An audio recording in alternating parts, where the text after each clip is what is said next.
Hello साथियों, कैसे हो आप सभी। उम्मीद है आप सभी अच्छे होंगे। मैं अरविंद्र एक बार फिर से आप सभी अभ्यर्थियों का अपने परिवार हर क्लासेस 24 में आपका स्वागत करता हूं। जितने भी अभ्यर्थी जो बिहार सरकार के द्वारा वैकेंसी आई हैं, जिसमें आपकी मद्य निषेध सिपाही की वैकेंसी है, उसके बाद कक्षपाल की वैकेंसी, उसके बाद चलंत दस्ता सिपाही की वैकेंसी है। तो इनकी जो तैयारी कर रहे हैं उनके लिए बहुत ही बड़ी खुशखबरी की बात है कि आपकी ये वैकेंसी आ चुकी है। इस वीडियो में हम बात करेंगे कि आपकी जो ये वैकेंसी आई है तो इसमें जैसे क्या प्रोसेस है, कब से इसके फॉर्म पड़ेंगे, क्या योग्यता मांगी गई है, और उसके अलावा आपको इस वीडियो में पता चलेगा कि आपकी कितनी वैकेंसी किस कैटेगरी के लिए आई है। उसके बाद आपको पता चलेगा कि एग्ज़ाम पैटर्न कैसे क्या है। इस जितनी भी आपके यानी जैसे डाउट है वो सभी डाउट आपके इस वीडियो में क्लियर होंगे। तो इसलिए इस वीडियो को बहुत ही ध्यानपूर्वक से देखिए, क्योंकि ये वीडियो आपके लिए बहुत ही महत्वपूर्ण वीडियो है, इसलिए शुरू से लेकर के एंड तक जरूर देखें। और यदि आपने अभी तक अपनी इस यूट्यूब चैनल को सब्सक्राइब नहीं किया है तो सब्सक्राइब जरूर कर लें, क्योंकि यदि आप सब्सक्राइब कर लेंगे तो बिहार पुलिस से संबंधित कोई भी यानी नोटिस आएगा या कोई भी जैसे जानकारी आएगी तो आपको सबसे पहले आपको अपने इस यूट्यूब चैनल पर मिलेगी। इसलिए आप ज़रूर सब्सक्राइब कर लें। सबसे पहले आपको बता दें कि जो आपकी मद्य निषेध सिपाही के लिए आई हैं वो आपकी आई हैं कितनी जो आपकी लेवल 3 की वैकेंसी है 1603 वैकेंसी है। कक्षपाल की जो वैकेंसी है वो आपकी लेवल 3 की है 2417 वैकेंसी। उसके बाद चलंत दस्ता सिपाही की लेवल 2 की वैकेंसी है 108। कुल आपकी आई है 4128 वैकेंसी। कितनी? 4128 वैकेंसी आई है, जिसकी जो फॉर्म पड़ने की डेट है वो आपकी 6/10/2025 से प्रारंभ होगी और 5/11/2025 तक इसके फॉर्म पड़ेंगे। कब? 6 अक्टूबर 2025 से इसके फॉर्म पड़ना शुरू होंगे और 5 नवंबर 2025 तक इसके फॉर्म पड़ेंगे। तो जितने भी अभ्यर्थी इन वैकेंसी की तैयारी कर रहे हैं उनके लिए एक बहुत ही बड़ी खुशखबरी की बात है कि आप यानी आपके लिए ये वैकेंसी आ चुकी हैं और आप अपनी अच्छे से तैयारी शुरू।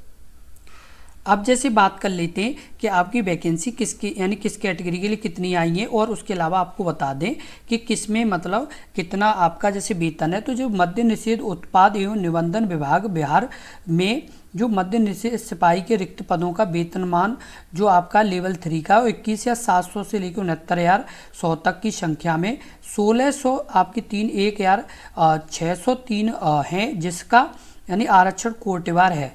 सबसे पहले आपकी गैर आरक्षित यानी जनरल के लिए एक जो आपका आरक्षण कोटि नंबर है। उसके अलावा वैकेंसी जो आपकी है वो 678 है। और उसके बाद बिहार की जो मूल निवासी महिलाएं उन्हें क्षेत्रीय आरक्षण 237 उनके लिए भी है। उसके बाद आर्थिक रूप से कमजोर वर्ग के लिए वो 7 यानी कोटिवार है और आपकी पदों की संख्या है वो 100 कितनी है तो 60 है। और जो बिहार की मूल निवासी महिलाएं उनके लिए कितनी है तो 56।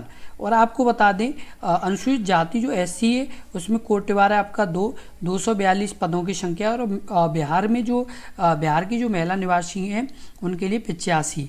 उसके बाद अनुसूचित जाति एसटी के लिए कोटिवार 3 है और जो वैकेंसी है पदों की संख्या वो 16 है। और बिहार में जो जैसे मूल निवासी महिलाएं उनके लिए 6 वैकेंसी हैं। उसके बाद ईबीसी में आपकी यानी कोटिवार 4 है और 260 वैकेंसी पदों की संख्या है।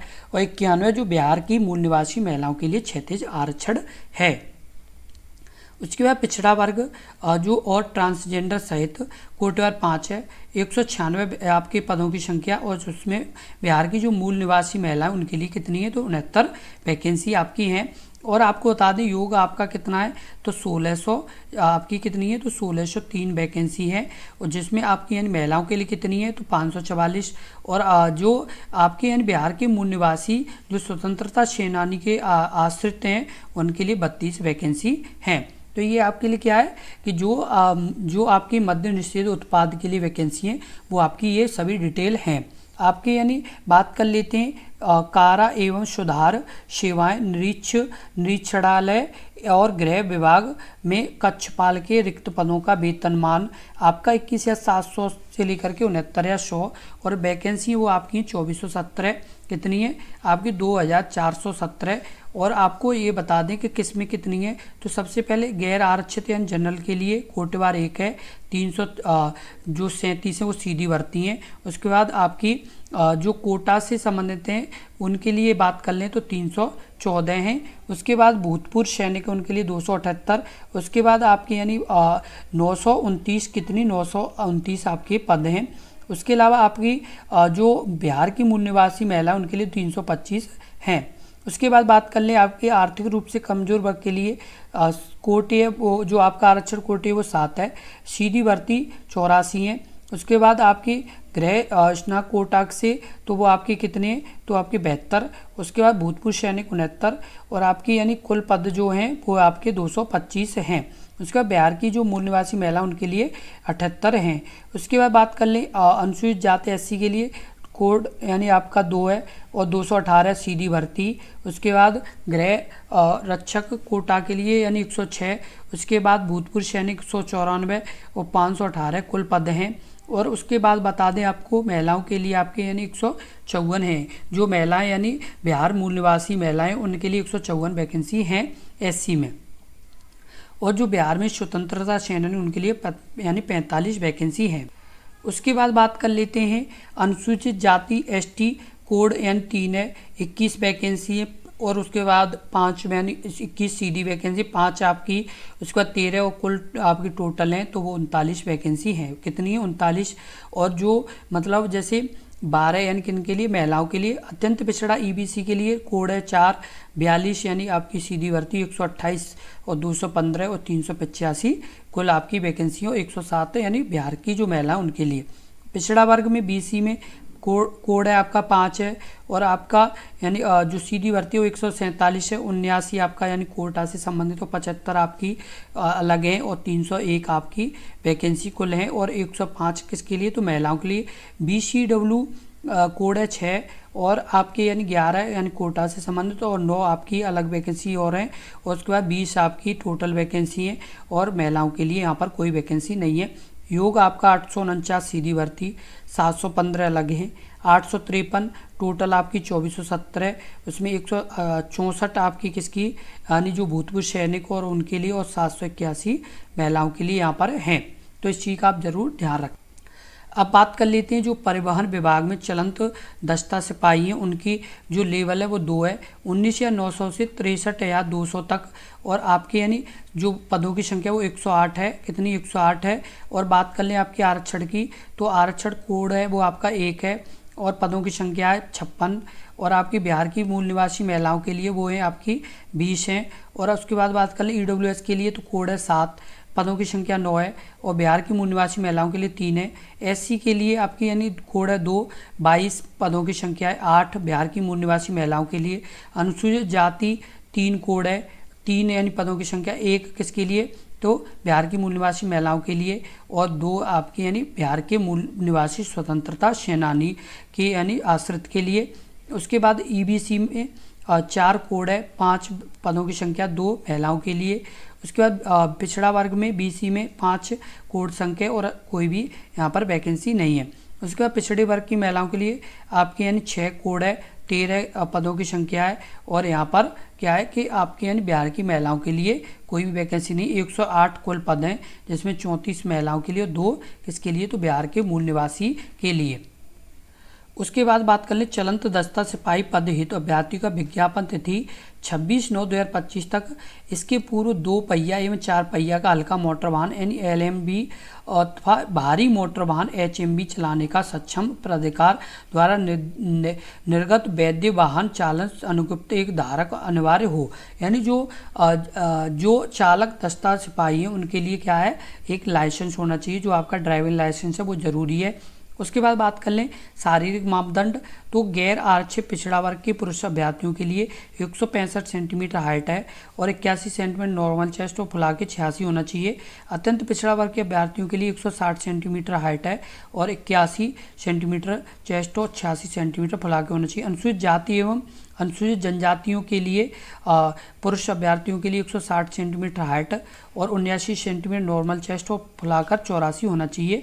और अभी यानी जो सभी वर्गों की महिलाएं उनके लिए 155 सेंटीमीटर हाइट मांगी गई है। उसके बाद जो आपके यानी जैसे जो अभ्यर्थी हैं वो मतलब 5 सेंटीमीटर यानी प्रत्येक कैटेगरी में जो मेल यानी पुरुष अभ्यर्थियों ने 5 सेंटीमीटर का यानी अंतर होना चाहिए जैसे नॉर्मल चेस्ट में फुलाकर। और जो सभी वर्ग की महिला उनका यानी वजन कितना होना चाहिए, 48 किलोग्राम वजन होना आवश्यक है। क्या है, 48 किलोग्राम वजन होना यानी कंपलसरी है। उसके बाद बात करें शैक्षणिक अर्हता, तो मद्य निषेध सिपाही और चलंत दस्ता के लिए शैक्षिक जो अर्हता है वो 10+2 उत्तीर्ण अथवा बिहार राज्य सरकार के मदरसा बोर्ड द्वारा मौलवी प्रमाण पत्र या अथवा बिहार राज्य के संस्करण बोर्ड द्वारा शास्त्रीय अंग्रेजी सहित आचार्य अंग्रेजी रहित प्रमाण पत्र राज्य सरकार द्वारा मान्यता प्राप्त हो अर्हता। कक्षपाल पद के लिए शैक्षणिक अर्हता किसी भी राज्य शासन केंद्र शासन द्वारा प्राप्त बोर्ड परिषद से इंटरमीडिएट अथवा समकक्ष परीक्षा उत्तीर्ण होना आवश्यक है। तो जो अभ्यर्थी जैसे अलग मतलब स्टेट से बिलोंग करते हैं, जो अलग राज्य से मतलब बिलोंग करते हैं, तो उनके लिए भी यहाँ पर मौका है, वो भी अपना फॉर्म यहाँ पर भर सकते हैं। जो मतलब दूसरे यानी राज्य से बिलोंग करते हैं, जो दूसरे राज्य के निवासी हैं, तो वो भी यहाँ पर फॉर्म भर पाएँ। उसके बाद बात कर ले उम्र की, तो मद्य निषेध सिपाही के लिए अभ्यर्थी की उम्र की गणना मैट्रिक अथवा समकक्ष परीक्षा प्रमाण पत्र में अंकित जन्म तिथि के आधार पर और कट ऑफ तिथि के अनुसार ही उम्र सीमा आरक्षण कोटिवार। गैर आरक्षित कोटि के न्यूनतम 18 वर्ष और अधिकतम 25 वर्ष। पिछड़ा वर्ग की कोटि या अत्यंत पिछड़ा वर्ग की कोटि के पुरुष को लिए उम्र सीमा 2 वर्ष और शिथिलीकरण यानी न्यूनतम 18 वर्ष और अधिकतम 27 वर्ष। पिछड़ा वर्ग के अत्यंत पिछड़ा वर्ग कोटि की महिलाओं के लिए अधिकतम उम्र सीमा में 3 वर्ष का शिथिलीकरण और यानी 18 से 28 वर्ष की बात की गई है। उसके बाद अनुसूचित जाति अनुसूचित जनजाति कोटि के अभ्यर्थियों के ट्रांसजेंडर के लिए भी अधिकतम उम्र 5 वर्ष और यानी न्यूनतम 18 वर्ष और 30 वर्ष तक की यहाँ पर उम्र की बात की गई है। अब बात कर लेते हैं जो कक्षपाल अभ्यर्थी की उम्र सीमा उसके बारे में। तो गैर आरक्षित कोटि के पुरुष के लिए 18 वर्ष और अधिकतम 23 वर्ष। पिछड़ा वर्ग कोटि के अत्यंत पिछड़ा वर्ग के पुरुष के लिए उम्र सीमा 2 वर्ष का यानी शिथिलीकरण और न्यूनतम 18 वर्ष और 25 वर्ष अधिकतम। उसके बाद गैर आरक्षित पिछड़ा वर्ग पिछड़ा कोटि की महिलाओं के लिए अधिकतम उम्र सीमा 3 वर्ष का यानी छूट है यानी 18 वर्ष से 26 वर्ष। अनुसूचित जाति और अनुसूचित जनजाति कोटि की महिला यानी कोटि के अभ्यर्थियों के लिए उम्र सीमा 5 वर्ष और यानी आयु में छूट के अलावा 18 से 28 वर्ष की यहाँ पर बात की गई है। उसके बाद बात कर ले कक्षपाल जो गृह कोटा बेहद अधिकतम उम्र सीमा में सभी आरक्षण कोटि के गृह के 5 वर्षों की छूट दी जाएगी। उसके बाद जो भूतपूर्व सैनिक हैं वो अधिकतम उम्र सीमा 45 वर्ष और चलंत बदस्ता सिपाही पद के अभ्यर्थियों के लिए गणना मैट्रिक समकक्ष जो अंकित जन्म तिथि उसके आधार पर। जो गैर आरक्षित कोटि के हैं वो 18 वर्ष से 25 वर्ष जो आपकी पहले ही हम बता चुके हैं। तो आपकी क्या आयु सीमा के बारे में यहाँ पर बताया गया है। उसके बाद बात कर ले आपकी सामान्य प्रशासन विभाग बिहार पटना के परिपत्र 5374 दिनांक 2/4/2013 के आलोक में असैनिक पदों पर नियुक्त हेतु भूतपूर्व सैनिकों की उम्र में 3 वर्ष प्रतिरक्षा सेवा बिताई गई सेवा अवधि के योग समतुल्य रियायत दी जाएगी बशर्ते कि उनकी वास्तविक उम्र आवेदन देने की तिथि को 57 वर्ष से अधिक नहीं होनी चाहिए। बिहार सरकार एवं सुधार विभाग के संकल्प 2374 16/7/2007 के आलोक में बिहार के सरकारी सेवकों द्वारा उच्चतर वेतन की सेवा संवर्ग में जाने के लिए प्रतियोगिता परीक्षा में भाग लेने हेतु अधिकतम आयु सीमा 5 वर्ष की छूट दी जाएगी। उसके बाद बात करें चयन प्रक्रिया के लिए, तो आपके यानी मध्यच्छेद सिपाही कक्षपाल एवं चलंत दस्ता सिपाही की रिक्तियों के लिए चयन भर्ती की प्रक्रिया एक साथ होगी। अभ्यर्थी आवेदन अपनी प्राथमिकता अंकित करेंगे। नियुक्ति हुई तो चयनित होने वाले मेधाक्रम इनके द्वारा दी गई प्राथमिकता पर पार्षद द्वारा विचार किया जाएगा। प्रथम चरण लिखित परीक्षा यानी आवेदन पत्र के संग्रहण उपरांत पत्रों की समीक्षा की जाएगी एवं जिन अभ्यर्थियों के आवेदन पत्र सही पाए जाएंगे उन्हें लिखित परीक्षा का आयोजन किया जाएगा। उसके बाद लिखित परीक्षा का स्तर बिहार विद्यालय परीक्षा समिति की 10वीं कक्षा तक यानी अथवा समकक्ष होगा और लिखित परीक्षा में हिंदी,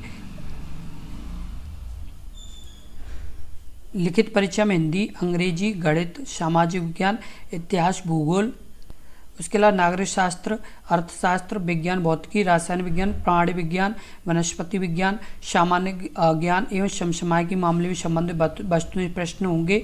और आपको बता दें लिखित परीक्षा 100 अंकों की होगी, 2 घंटे का, यानी एक प्रश्न पत्र में कुल 100 प्रश्न होंगे, जिसमें प्रत्येक सही उत्तर के लिए 1 अंक दिया जाएगा। और परीक्षा OMR शीट आधारित होगी। किस पर होगी? OMR शीट पर होगी, ना कि ऑनलाइन। OMR शीट पर ये आपकी परीक्षा होगी। OMR शीट उत्तर पुस्तिका 2 प्रतियों में होगी, जिसमें इसे 1 प्रति अदृश्य कार्बन प्रति के रूप में पर्षद के पास अंतिम चयन सूची प्रकाशित होने के पश्चात 1 वर्ष तक सुरक्षित रखी जाएगी। उसके बाद लिखित परीक्षा में 30% से कम अंक प्राप्त करने वाले अभ्यर्थी दक्षता परीक्षा के लिए असफल घोषित किए जाएंगे। कक्षपाल और आपके जो भूतपूर्व सैनिक कोटा एवं कक्षपाल गृह विभाग के कोटा विज्ञप्ति पदों के लिए मेधा का आधार लिखित परीक्षा होगी, परंतु उन्हें शारीरिक मापदंड के लिए उपस्थित होना होगा। लिखित परीक्षा के लिए उपरांत रिक्तियों के अनुसार कोटवार सफल अभ्यर्थियों की सूची कार्य एवं सुधार सेवा निरीक्षणालय को प्रेषित की जाएंगी। इन कोटि के अभ्यर्थी जिन्हें कक्षपाल सीधी भर्ती का विकल्प भी दिया जाएगा, वे कृपया जो कुंडिका आपके साथ में देखें कि जो आपकी लिखित परीक्षा जो आपकी यानी सूची का आधार यानी नहीं होगी। लिखित परीक्षा केवल शारीरिक दक्षता परीक्षा के लिए ही क्वालिफाई होगी। उसके बाद द्वितीय चरण में शारीरिक दक्षता परीक्षा यानी PET होगा आपका। लिखित परीक्षा के बाद क्या होगा? तो PET। तो यहाँ पर आपकी बात कर लें, शारीरिक दक्षता परीक्षा के कुल 100 अंकों की होगी। कितने की? 100 अंकों की होगी। तो आपके यानी किस तरह से नंबर मिलेंगे? तो दौड़ में अधिकतम 50 अंक मिलेंगे। और किस तरह से मिलेंगे? 5 मिनट से कम में, यानी कितनी आपकी यानी 1 मील यानी 1600 मीटर यानी 1.6 किलोमीटर। अधिकतम समय आपको 6 मिनट मिलेगा। यदि 5 मिनट में आप करते हैं तो 50 नंबर, 5 मिनट से 5 मिनट 20 सेकंड तक तो 40 नंबर आपको मिलेंगे। और यदि आप 5 मिनट 20 सेकंड से भी अधिक में 5 मिनट 40 सेकंड में करते हैं तो 30 नंबर, और 5 मिनट 40 सेकंड से 6 मिनट तक करते हैं तो 20 नंबर आपको मिलेंगे। उसके बाद जो यानी 6 मिनट से अधिक समय लेंगे वो मतलब क्या होंगे? तो वो पुरुष असफल घोषित कर दिए जाएंगे। उसके बाद बात करें सभी कोटि की महिलाओं के लिए, तो 1 किलोमीटर की आपकी दौड़ होगी। आपको अधिकतम 5 मिनट टाइम मिलेगा। 4 मिनट से कम समय में 50 नंबर, 4 मिनट 20 सेकंड में आपके 40 नंबर, 4 मिनट 40 सेकंड में 30 नंबर, और 4 मिनट 40 सेकंड से 5 मिनट में 20 नंबर दिए जाएंगे। उसके बाद बात कर लें गोला फेंक में, तो अधिकतम 25 अंक दिए जाएंगे। 16 से 17 फीट तक 9 अंक, 17 से ज़्यादा पर यानी 18 फीट तक 13 अंक। उसके बाद 18 से 19 फीट तक 17 अंक, और जो 19 से 20 फीट तक 21 अंक, और 20 से यानी 20 फीट से ज़्यादा पर 25 अंक दिए जाएंगे। और जो 16 फीट से भी ज़्यादा यानी 16 फीट से भी कम यानी फेंक पाएंगे तो वो असफल घोषित कर दिए जाएंगे। सभी महिलाओं के लिए 12 पॉइंट का गोला होगा। उसके बाद ये मतलब 12 पॉइंट का 12 पॉइंट का ये गोला होगा। 12 फीट से यानी 13 फीट तक आपको 9 अंक, और 13 फीट से 14 फीट तक 13 अंक, 14 फीट से 15 फीट तक 17 अंक, और 15 से 16 तक 21 अंक मिलेंगे। उसके बाद बात करें 15 से 16 तक 21, 16 से आपके यानी ज़्यादा पर 25 नंबर मिलेंगे, और 12 से कम फेंकने पर यानी क्या कर दिया जाएगा? असफल घोषित कर दिया जाएगा। ऊंची कूद में बात करें अधिकतम 25 अंक, और आपके 4 फीट तक 13 नंबर, और आपके 4 फीट 4 इंच तक 17, 4 फीट 8 इंच तक 21, 5 फीट तक आपके 25 नंबर दिए जाएंगे। उसके बाद बात करें सभी कोटि की महिलाओं को 3 फीट 13 अंक, 3 फीट 4 इंच 17 अंक, 3 फीट 8 इंच 21 अंक, 4 फीट तक 25 अंक दिए जाएंगे। अब बात कर ले आपकी 3 फीट यानी कूदने वाली महिलाओं को अभ्यर्थियों को क्या कर दिया जाएगा? असफल घोषित कर दिया जाएगा। तो इस चीज़ का आप जरूर ध्यान रखें। और जो तृतीय चरण होगा वो आपका क्या होगा? दस्तावेज। दस्तावेज में आपके यानी जो डॉक्यूमेंट वेरिफिकेशन है तो वो आपकी होगी। तो जो मतलब डॉक्यूमेंट जरूरी होते हैं वो सभी आपके पास होने चाहिए, तो भी आप यानी डॉक्यूमेंट वेरिफिकेशन हो उस समय आपको ले जाने होंगे। उसके बाद आवेदन शुल्क की बात कर लें तो बिहार सरकार प्रशासन ज्ञापन संख्या 218 21/8/2025 के आलोक में अभ्यर्थियों को ऑनलाइन आवेदन पत्र का मूल्य निम्नलिखित है। और सभी श्रेणी के कोटि के अभ्यर्थियों के लिए 100 रुपये मात्र, कितना? 100 रुपये की यानी आपकी फीस कटेगी इस फॉर्म को भरने में। तो ये आपके लिए बहुत ही महत्वपूर्ण सूचना है। जितने भी अभ्यर्थी इन वैकेंसियों का जो इंतजार कर रहे थे उनकी यानी वैकेंसी आ चुकी हैं। और आपको बता दें कि आपकी इस वैकेंसी की जो ये तीनों वैकेंसी आई हैं, कक्षपाल, चलंत दस्ता, उसके अलावा आपकी जो आपकी मध्य जो आपकी यानी मध्य निषेध के बारे में जो वैकेंसी आई है उसकी यानी एग्ज़ाम की तैयारी आपके अपने इस यूट्यूब चैनल पर लगातार कराई जा रही है। तो आप अभी जुड़ें और अपनी तैयारी करें, क्योंकि आप अभी से जुड़ेंगे तभी आपकी तैयारी अच्छी हो पाएगी। जितने भी अभ्यर्थी इन वैकेंसियों की तैयारी कर रहे हैं इनके एग्ज़ाम की, तो वो अपने इस यूट्यूब चैनल से ज़रूर जुड़ें, क्योंकि यदि आप जुड़ेंगे तभी एक अच्छी तैयारी हो पाएगी। यदि आप जुड़ेंगे नहीं तो आपकी तैयारी अच्छी नहीं हो पाएगी। इस चीज़ का आप ज़रूर ध्यान रखें, इसलिए आप जुड़ें और अपनी तैयारी मजबूत करें।